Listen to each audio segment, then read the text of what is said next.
Well, thank you very much. It's a great honor to be here. Incredible people, incredible country. I'm thrilled to be back with so many visionary innovators and titans of industry, the most brilliant in the world, actually. So many different locations, and they come from all over, but this is a very special country that I'm in, and the business leaders here at APEC are really fantastic. So many friends, and I want to thank our host at this important summit, President Lee of South Korea. He's a terrific person, and I'm going to be meeting with him this afternoon, and I look forward to that very much. The Republic of Korea is a cherished American friend and a close ally, and as we can see in this beautiful city, it's truly one of the most remarkable nations anywhere on earth. Here in this peninsula, the people of South Korea have forged a miracle of economic development like you rarely see, an industrial and technological powerhouse, and above all, a free society and enduring democracy and a thriving civilization. And I want to congratulate you. There's very few places like it. The entire world should be inspired by all that you have achieved, and they study you, and they do so much to understand what you've done, but most of them don't get it, and that's probably good for you. Keep it this way. Most of them don't get it. They want to get it, but it doesn't quite work out for them the same way it works out for you, so that's a great tribute to you. We have some very special people with us today, and I want to thank for the great job he's done, and also for being here, Secretary of State Marco Rubio. Marco, you're around here someplace. Where's Marco? Marco, thank you. Man who's doing a fantastic job, who understands the markets maybe better than anybody. Our Treasury Secretary, Scott Bessent. Scott, thank you very much. And somebody that you're dealing with, who you made a very good deal with, because you have very good negotiators, but he's pretty good too. Howard Lutnick, Secretary of Commerce. Thank you, Howard. U.S. Trade Representative, Ambassador Jameson Greer is a fantastic person. And your career's Minister of Trade, Industry, and Resources, Mr. Jung Kwon Kim, who's an incredible man, actually. My people say he's very tough, however. We wish we had somebody of a little bit lesser caliber, but they decided not to do that. And so many other distinguished guests are here, so I just want to thank you very much. It's an incredible room. It's a beautiful room, by the way. All those beautiful people up there, so high up. This place is packed. Thank you. Look at that, we're waving. Thank you very much. But as you know, APEC unites Pacific nations around our growing economies and promoting our shared interests, and today I come with exciting news from one of the largest Pacific nations. We'll call ourselves a Pacific nation, but one of the largest of them all, the United States of America.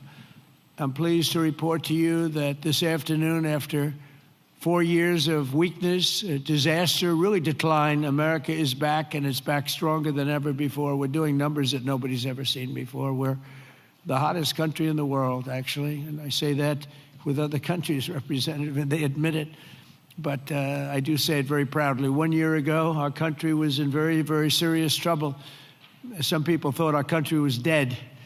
Now we're literally the sort of an inspiration to a lot of other countries. We are indeed, I use the term hottest country, but we're the hottest country anywhere in the world by far. The United States is blessed with right now, the strongest economy, the strongest borders. This all happened over the last 9 months. The strongest military, the strongest friendships, and the strongest spirit of any nation on the face of the earth. This is a golden age in a short period of time. I knew we could do it. I didn't know we were going to do it this quickly. It's a little bit more than 9 months. So in less than 1 year, we've secured commitments for over $18 trillion of new investments. As an example, the previous administration, in 4 years, they did less than $1 trillion. I think much less, actually, and hurt our country very badly. Who would have known? But we're going to be 18, so I figure that we'll probably be at 20 or 21, maybe even $22 trillion of investments coming into our country by the end of the first year of my second term. And, we had a tremendously successful first term. We had the strongest economy in history for our country, strongest we ever had. But this is, I think, blowing it away. We have great policy. We have some very good things happening. The stock market, as you know, is set 45 all-time highs since in a period of, it's pretty good, in a period of 9 months, breaking new records week after week, including one just yesterday. We set the record GDP growth in the second quarter. And that's with all of the things that we're doing. When they are built in a year and 2 years, we're going to go through the roof. I mean, we're going to see numbers that I don't think have ever been seen before. But even during this period of a little bit of a period of transition, you could call it, because I think we're in an economic revolution in America. We went at 3.8%. We're up 3.8% GDP, triple and even quadruple the rate that a lot of people thought we'd be. They thought that during this period that we'd be at a much lower rate. Some people predicted 1.5, and we're going to be very close to 4. The next quarter, we're expected to be at about 4% growth. And after that, I mean, I can't even predict, because when all of these factories that are moving in, the car plants are moving in. Yesterday, I was with Mr. Toyota in Japan, and he's just announced he's going to spend, they are going to spend $10 billion, and they're going to build new car plants, and they're going to build them in numerous states, about 6 or 7 different states. And we're bringing our car industry back. We're bringing AI. We're leading everybody in AI. We're leading every nation in AI by a lot. In 9 months, we've lifted over 600,000 Americans off food stamps. Wages for workers are rising at the fastest pace in more than 60 years. And meanwhile, energy prices are down. Gasoline prices are down. Grocery prices are down. Mortgage rates are down, despite the fact that we have an incompetent head of the Fed. He's incompetent. I call him Jerome Too Late. He's always too late.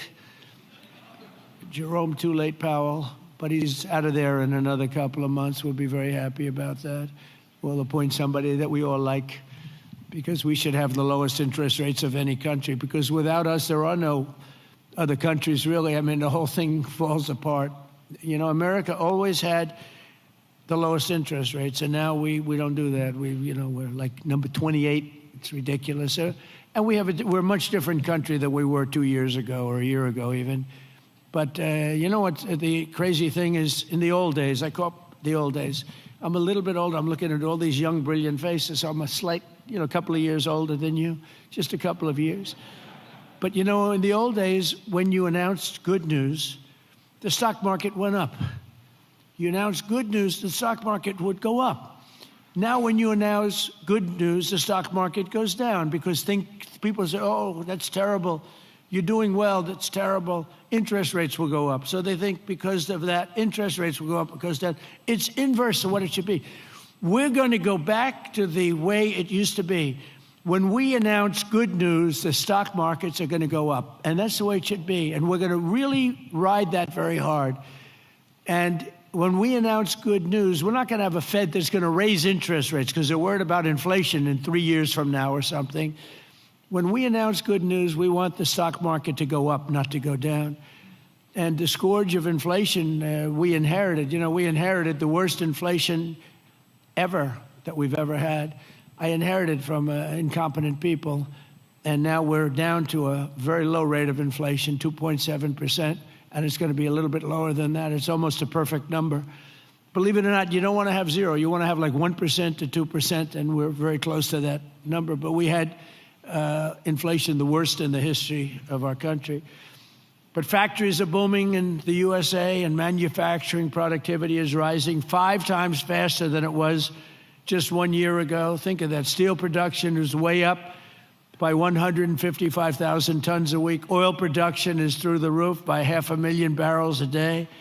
And mining of clean, beautiful coal, I call it clean, beautiful coal, is up by 2.6 million tons every single month. And we brought coal back into the picture. What you can do with coal today is incredible. So I call it clean, beautiful. I don't use the word coal, I say, because it's got a little bit of a problem, public relations-wise, the word. So we call it clean, beautiful. My administration's not allowed to use the word coal. They have to say clean, beautiful coal. We've given it a new name. It's a three-name deal. Even semiconductor manufacturing is rapidly returning to the United States. NVIDIA and TSMC have just produced the first state-of-the-art Blackwell chip that was 100% made in the USA. In fact, Jensen, who's an incredible guy, he might be here. I don't even know. Is Jensen here? I think he's around. Somebody said he's here. How is he? Pretty good, right? Got a chip that's like 10 years advanced, but he's great. And they're all, building now. They're building tremendous plants in the United States, Arizona, Texas, all over. We're going to have a big portion of the chip market just in a very short period of time. But these tremendous strides are also creating great jobs for our citizens. 1.9 million more American-born workers are employed today than when I took office 9 months ago. Think of that. Almost 2 million people more American workers. Nobody's ever had numbers like that. And those numbers are going to get much bigger, much better than that when we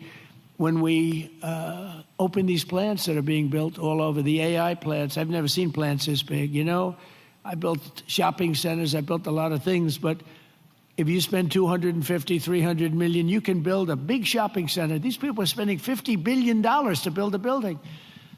And I say, what's your product? Information. I said, well, good luck. That's a lot of information you're going to have.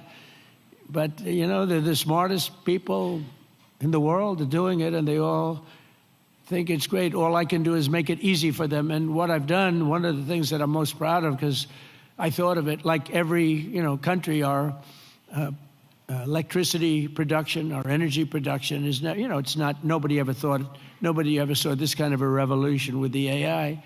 And what they need more than anything is electricity. So if a country was able to do that, it would be, pretty unusual. It would be very hard, maybe you could say impossible. So I came up with a concept when they build this massive plant, sometimes the size of Manhattan. Think of that. The size of Manhattan, these plants are the biggest. I've never seen anything like it, actually. Nobody has.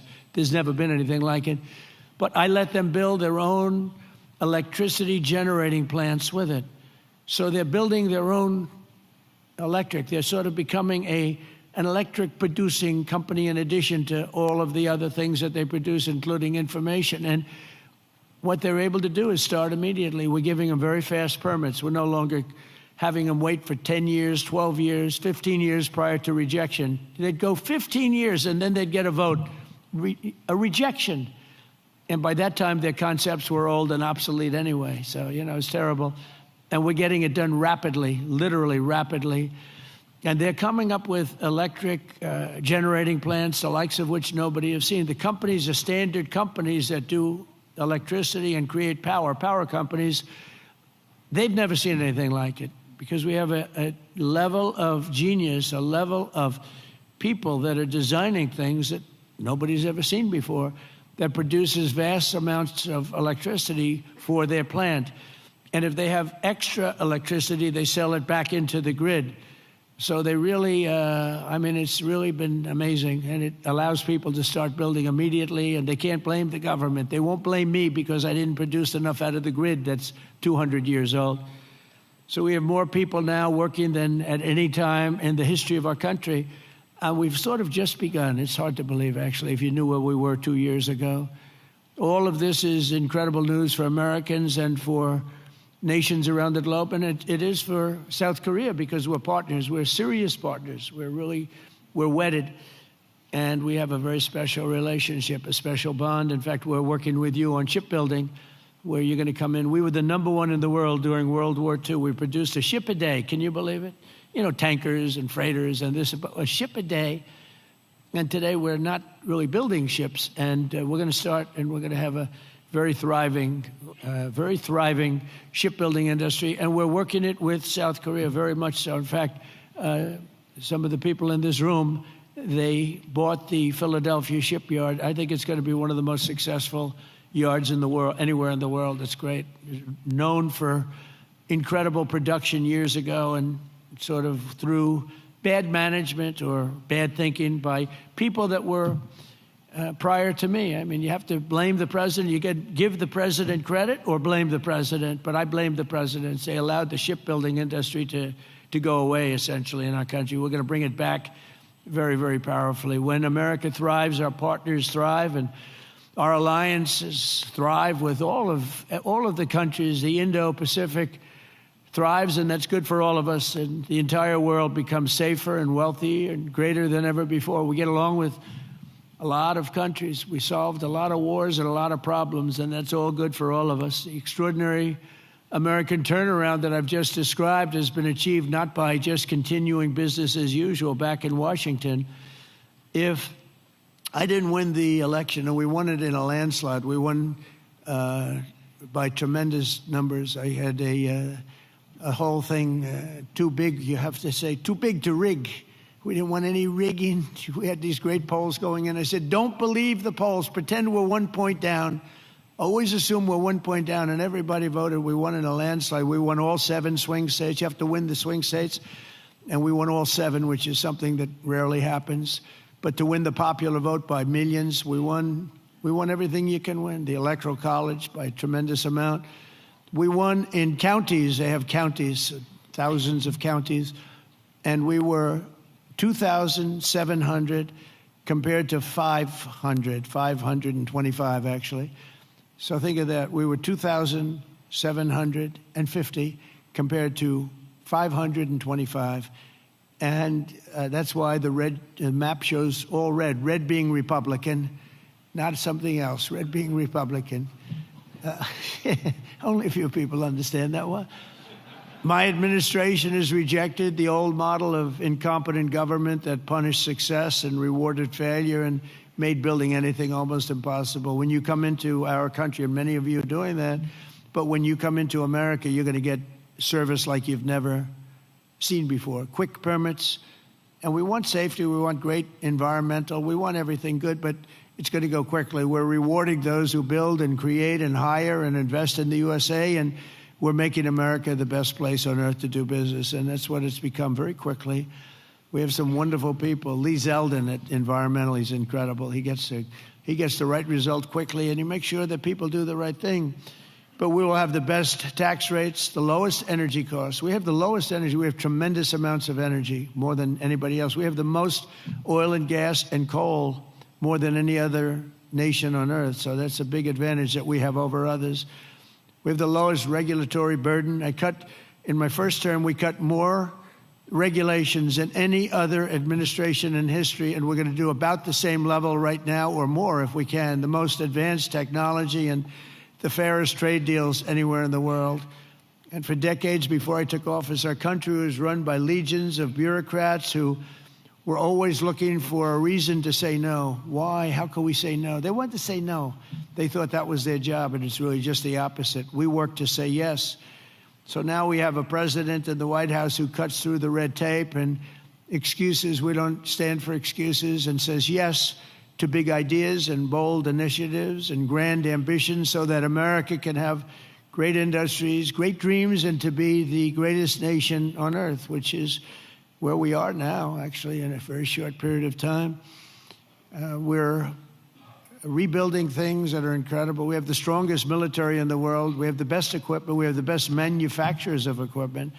And South Korea is buying a lot of our weapons. We make the best. We have the planes and just about everything other than ships, and we'll be there very shortly with ships too. But the only reason it's not ships, because, I don't know, for some reason they stopped doing that. I guess they went on to other businesses, but there are some basics in life, and one of the things you need is ships. I always say you need steel, you need aluminum, you need this. There are things you don't need. A lot of things that a country doesn't need them, but things you need steel. Got to have steel, and we're redoing our steel, and some of the people in this room are very involved in that. We're redoing our industry. We're starting to produce large amounts of steel, massive amounts of steel. We'll be right at the top in a very short period of time. The mills are opening again, and they're opening up big. And again, it's national security, and it's because of tariffs. We're reclaiming our heritage as a nation of builders and doers, and we're pioneers in a sense, but we're really doing it again, but we're doing it even better than we did the first time, which is the first couple of 100 years. And we're pursuing this vision with unrelenting drive and really unprecedented success. In July, I proudly sounded law. It was very important. I went into the archives. We looked at every possible thing you could look at, and I signed into law the largest tax cuts in American history. And as you remember, in my first term, we cut taxes from 39% down to 21%. And now we've done even better than that, putting more money in the pockets of American families that make up the largest consumer market on earth. For businesses and manufacturers like those in this room, our tax law includes 100% expensing for all new factories, plants, and equipment. So that means you can write everything off in the first year. So that's like we had in the first, except this goes for a period of 10 years. Whereas the other was over a much shorter period of time. And I actually think that we had such tremendous success. I always said that was the single most important thing, the expensing, the one-year expensing.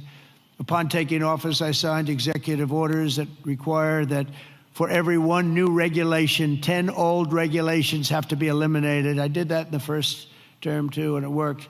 So if you want a new regulation, you have to get rid of 10, and already we're exceeding that limit, reaching closer to 30 to 1. Our people have done that, our great secretaries and other people in the administration. So we've been actually at a level where we sign in a new regulation, they get rid of 30 old. We're sort of cleaning up the books because many of these regulations are obsolete, they don't belong. And some were so horrible, they were obsolete, but they really stopped projects from being built, and we're getting rid of all of them. We've pretty much done that. We have streamlined permitting for all new energy and mining projects. It used to take decades for an administration to get something approved, and now it's a process that will take, generally speaking, less than 28 days. In addition, across government, we're guaranteeing a rapid and expedited regulatory review for all new projects in the United States, and that's worth billions and billions of dollars to industry. You spent more money on trying to get something approved than you do in building the plant itself. You know, in Louisiana, my first term, there were 2 plants, and one was financed by a tremendous group of Japanese investors, and it was about $16 billion, LNG plants. Another one was financed by people from South Korea and others. LNG, both have a massive LNG. They were in the review process. One was 15 years, one was 16 or 17 years, and they were then told, forget it, we're not going to get it approved. So I came into government, I heard about it, and I love Louisiana. We did very well there. We did well in just about all the states, but we did really well in Louisiana. And so I got involved. The one plant that was in for almost 15 years, I got it approved in one day. One day. In fact, when we called the people to say that they got approved, they didn't know what the hell we were talking about. They said, you got it approved. We sort of gave up on it. I said, no, you don't have to give up. We got it approved. The other one took me a little bit longer. I didn't do as good a job. It took me 1 week. And they got approved, and they got built. They're massive plants, and they're doing unbelievably. They're like setting records, LNG. Big, it's like the Empire State Building lying on its side. And all I know is, I looked at it. I said, what kind of a building is that? All it's got is pipes going back and forth. I never saw anything like it. But whatever it is, it works. And they've been very, very successful. But think of it, 14 and 15 years, and I got one approved in one day and one approved in 1 week, and they've been doing great, and they've been good for the environment. I've shrunk the size of government for the first time in many years since January. 100,000 bureaucrats have left the federal payroll. You've probably seen that.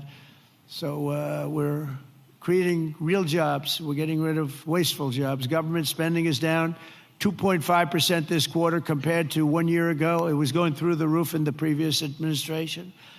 And in stark contrast to 4 years ago. I mean, if you look, 100% of all new jobs created in America under my administration have been created by the private sector. Think of that.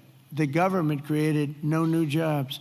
The private sector created the record number of jobs that we're talking about. That's a country. That's really a success. It's easy to create government jobs. I could say, add a lot of people to your payrolls. I can fake up the numbers if I want, but that's not the way you build a great country. You don't do that here, and that's not the way. But it's a good way to show good numbers, I'll tell you. You just tell everybody, hire a lot of people. That's what they used to do under the Biden administration.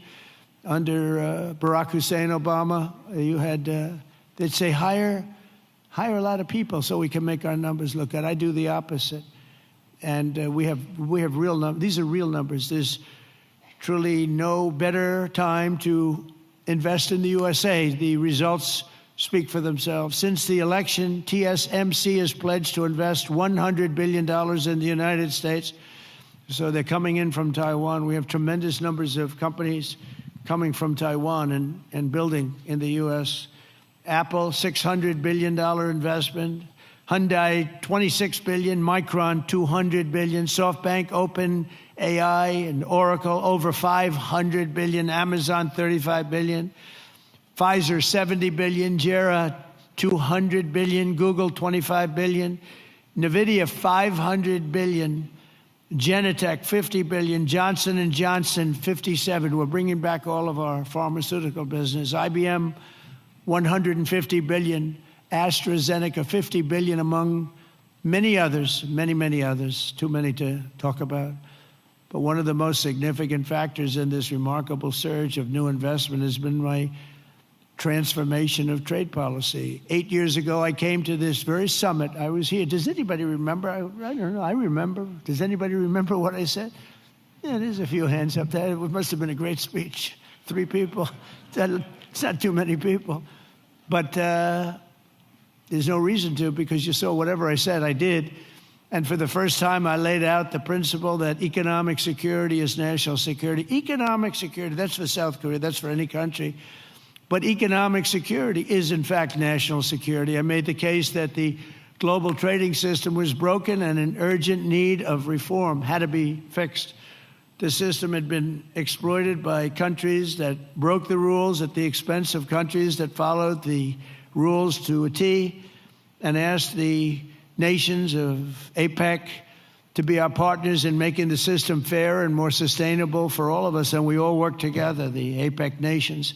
8 years later, as I'm back here in Asia, and I'm pleased to say that the positive vision for revolutionary reform I laid out, it seems like a long time ago, is now a reality. What really seems amazing is that we did all these things. We stopped a lot of wars. We did so many different things, made our country strong. Thank you. Thank you.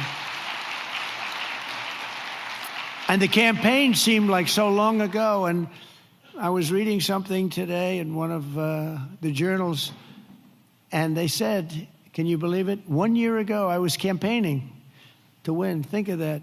It was about a week. In a week, it'll be November 5th. And November 5th was the election. I said, can you imagine that? Here I am, president. We've done so many different things economically, militarily, peace-wise, peace through strength. And yet, 1 year ago, it's not long ago, I was campaigning. We didn't win. We were campaigning, and then we had the election, and we had a great election. And the spirit in our country is like incredible if you compare that. We lost a lot of spirit in our country. Our country is depressed. They were very depressed, and they had a right to be. But around the world, we're signing one trade deal after another to balance our relationships on the basis of reciprocity. Very important word. On this trip alone, I've signed groundbreaking agreements with Malaysia, Cambodia, Japan. And our deal with the Republic of Korea will be finalized very soon, like moments or very shortly thereafter. These agreements will be incredible victories for all of us, because everyone is better off when we have stable partnerships, not plagued by chronic problems and imbalances. Probably you know that President Xi of China is coming tomorrow here, and we're going to be, I hope, making a deal. I think we're going to have a deal. I think it'll be a good deal for both. And that's really a great result. That's better than fighting and going through all sorts of problems and, no reason for it. I think it's going to be a great deal for both, so I'll be meeting him tomorrow. A lot of people are interested. They're also interested in what we're doing, but they're interested in that, I can tell you. A lot. The world is watching, and I think we'll have something that's very exciting for everybody, and that's also good for South Korea. It's good for all nations. We're ending gaping trade deficits, unfair trade barriers to market access, insecure supply chains, weak, pathetic supply chains, and much, much more. We had such bad supply chains under the last administration. It was embarrassing. And we're entering a new era of trade that truly works for both sides. Got to work for everybody. You know, deals have to be good for everybody. I've heard that all the time, and I never really believed it, I'll be honest. I said, if you make a great deal. The best deals are deals that work for everybody, especially when you're talking about nations. You know, when you're talking about nations, it really is a little bit different than you're doing a business deal and you want to just rip their hearts out, right? These guys know what I mean. They've ripped out so many hearts. But when you have nations, it's a little bit different, you know? You gotta all balance out a little bit. When I announced reciprocal tariffs last April, some people thought it was wonderful and others really weren't so sure. They weren't sure. They didn't understand tariffs because tariffs were used against us. We didn't use tariffs stupidly. And we do now. National security. This week we proved once and for all that there were no critics left. The only critics are people that took advantage of us for many years, and now they're not able to do that. The deals we're signing with our friends and partners are making our alliances closer and stronger than ever before, and they respect us because it was so foolish. The people that ran our country were so foolish. With these agreements, our nations will extend our vital security alliances into the realm of economic security for the first time ever. We're forging new partnerships on strategically important industries like shipbuilding, energy, semiconductors, critical minerals, and, very important pharmaceuticals. We learned that during COVID. We had to rely on other countries to give us pharmaceuticals. You can't do that. You have to, certain industries you want to have there. You want to have your medicines made ideally in your own country. Many of our agreements also include deepening collaboration of industries of the future, such as nuclear, quantum, artificial intelligence, where America is number one by a lot. Actually, we're really number one by a lot. We're number one in military consequence. We're number one in military in the quality of the weapons. That's why everyone wants to buy for us. I'll tell you what we have a long lead on is submarines, nuclear submarines. We are so far advanced that by perhaps 20, 25 years, we're 25 years ahead of any competition. And not only are the tariffs strengthening our alliances, they're also bringing peace to the world. On Sunday in Malaysia, we signed the Kuala Lumpur Peace Accords, ending forever the war between Cambodia and Thailand. Thank you. Thank you. You know, it's interesting. We were making trade deals with Cambodia and with Thailand, and I sort of watch what I do. I don't go to the beach and sleep all day. I like to watch. And I see Cambodia, Thailand, among many other nations. And this is true for numerous other deals, too. But I see Cambodia, Thailand, and I read a front-page story about the fact that there were thousands of dead people along the border. And they fought for a long time. And I said, wait a minute, we're making deals? And they're starting a war? They were just starting, and it was vicious. Thousands of people were killed along the border, their two borders. And I said, let's call the head. I didn't know the heads of either one. I called them. They were both great people and sort of reasonable. I said, listen, you want a trade deal? We're not going to make a deal with you if you're going to be in war. Then I called Cambodia. I called Thailand. I called Cambodia, back and forth. And after about 2 days, we ended up with the help of Malaysia. Malaysia was like a mediator. We used a beautiful facility in Malaysia because it was too hot. The other two, and I don't mean hot weather-wise. I mean it was hot. It was too hot with bullets flying all over the place. And Malaysia was fantastic, and they helped implement it. The prime minister was great guy. Just left him. And within 2 days, we signed a deal. And the two people came in, they were like best friends. It was a beautiful thing to see. We saved, probably millions of lives. They've had a tempestuous relationship I said, for how many years? 500 years. They said, that's a long time.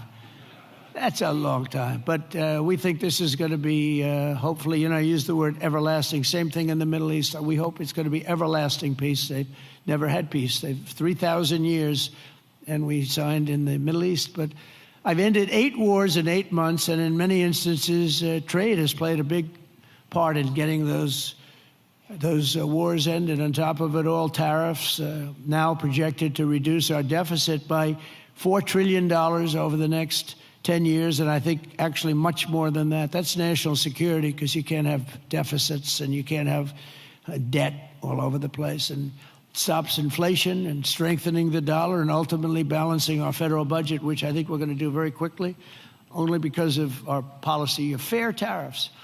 And for any company that does not wish to pay the tariff, I say, you could build your factory in America. If you build your factory in America, there are zero tariffs.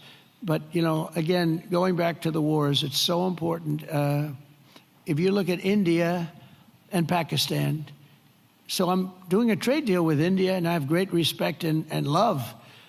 As you know, for Prime Minister Modi, we have a great relationship. Likewise, the Prime Minister of Pakistan is a great guy, and the Field Marshal, they have a Field Marshal. You know why he's a Field Marshal? He's a great fighter. He really is. He's a great guy, too. And so I know them all. And I'm reading that 7 planes were shot down. They're going at it, and they're really starting to go. And it's a big thing. These are 2 nuclear nations. And they're really going at it. And I called Prime Minister Modi. I said, we can't make a trade deal with you. No, we must make a trade deal. I said, no, we can't. You're starting a war with Pakistan. We're not going to do it. And then I called Pakistan. I said, we're not going to do trade with you because you're fighting with India.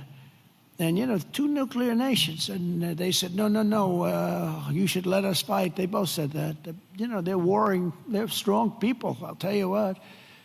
Prime Minister Modi is the nicest looking guy. He says, and he looks like you'd like to have your father, he's a killer. He's tough as hell. No, we will fight.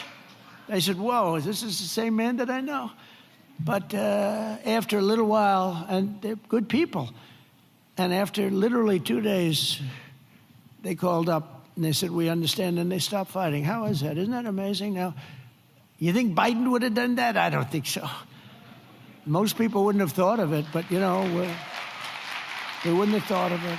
No, but here we are, we're doing deals. So you add an extra sentence, and you say you have to stop shooting at each other. 7 planes were shot down. You have to stop the war. And they stopped the war. And if it weren't for the tariffs, I said I was going to put 250% tariffs on each country, which means that you'll never do business. In other words, there's nothing you can sell for 250%. That means that's a nice way of saying we don't want to do business with you. You don't have to say that, because that's a nasty, we don't want to do business. No. You say we're going to put 250% tariffs if you don't stop the war. And they understood that, and within 48 hours, we had no war, no people killed. I mean, it's makes me feel so good. It's we saved millions and millions of lives with all of them. Azerbaijan. If you look at just take a look at that one. That was going on for, I think, 38 years, right? And President Putin called me. He said, "It's amazing. It's amazing. We couldn't get that war stopped. 38 years it went on, millions of people killed, and we got it done." And the 2 countries came in, and they were in the White House, and they started off here. And they got closer, closer, closer, closer. After an hour, they were hugging each other in peace. It was amazing, actually. It was beautiful to see 2 very good countries, 2 very good leaders. One was there for 22 years, one was there for 7. And they both said, my entire political life, all I did was shoot people on the other side. And we got it closed up. And we did that 8 times. The only one I didn't do is Russia, Ukraine, but that'll get done too. That'll get done. I thought that was going to be an easy one because of my relationship with President Putin. He turned out to be a little different, but I think it'll get done. It would have never started if I were president. That war would have never, ever started. So we've used trade to create peace in a lot of different locations. We also solved the war in Africa, Congo, Republic of Congo, and Rwanda. That was much smaller to do with trade, more to do with common sense. They were fighting for years. 10 million people were dead, and we got that one done too. So we did a lot of them. We did 8 in 8 months, And I think the other one's going to come along. I really think so. I thought that would have been one of the easier. Who would have thought we created peace in the Middle East but didn't get Russia and Ukraine? Because peace in the Middle East was undoable. They're shaking their heads. They're agreeing. It was undoable. We got it done. 3,000 years, okay? They never had peace. They never had anything like it. We have all countries signed up, and the level of spirit and everything. I think it's going to hold for a long time, hopefully forever. Hopefully that's an everlasting one, too. So in conclusion, at some point in your careers, every great business person and CEO in this room today has faced critics who said reform, innovation, and bold action would only lead to a total disaster. But none of us would be here if we had listened to the small minds with no vision. These are small minds with no vision. They had no understanding of success. They had no understanding of life and death. True success comes from having the confidence and the courage to prove the doubters wrong. And oftentimes you'll go the opposite way of almost everybody, and you'll be the one that's right, and the others will be the one that's wrong. And that's where you have your greatest successes. And that's what America and our Indo-Pacific partners really are doing this week, and what our businesses and entrepreneurs do each and every day. That's what you do, the most successful people in the world. Together, we're solving the challenges that no one before us has ever been able to solve, and we're forging a free and open Indo-Pacific, and for all of the people, we're creating a future of dignity and security, prosperity and pride. From the rolling hills of San Francisco to the gleaming streets of Seoul, from the bustling factories of Toledo, Ohio, to the bright lights of Tokyo, from Pittsburgh to Palawan, from Boston to Bangkok, from Detroit to Da Nang, and from Cleveland to right here in Gwangju. Nice place. Did I do good with that one? Did I do okay? Gwangju. Good, beautiful place, by the way. We're strengthening old friendships, forging new bonds, building new factories, pioneering new industries, and creating a dramatically better world for our children and for generations to come. Together we will build a future of strong, independent nations on both sides of the vast ocean, joined by our common interests, united by common values, and reaching constantly toward a richer, safer, and more peaceful Pacific with fairness, persistence, and common sense. That's such an important two words. We will build together, we will trade together, we will prosper together, we will thrive together, and above all, we will win together like never before. We're going to have an incredible relationship together for generations to come. And I just want to thank everybody in the room. I know so many of you. You're incredible people. God bless you. God bless the nations of this great region, and God bless America. Thank you very much, everybody.